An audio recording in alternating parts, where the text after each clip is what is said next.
Hello friends, welcome back to the my new video guys and my YouTube channel guys. Today friends, we are going to upload guys infinix phone setting guys, and today video title is guys how can we remove guys lock screen pattern. Friends, you want to remove guys your phone lock screen pattern, so how can you remove it? Today friends, I will show you, I will tell you guys. So first of all guys, open your phone setting guys. After on phone setting guys, you can see this type of setting in your infinix phone device. So we will search a phone screen lock setting guys. So you will have to search a phone screen lock guys. We will search here guys. When screen lock setting guys, you can see guys, tap here, and once you can see screen lock, tap here, and once you can see we have this pattern.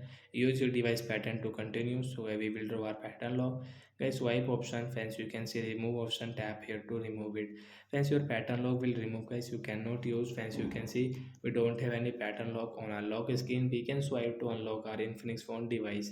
So that's it guys, thanks for watching the video guys. I hope friends you understood how to remove pattern lock on lock screen. So bye guys.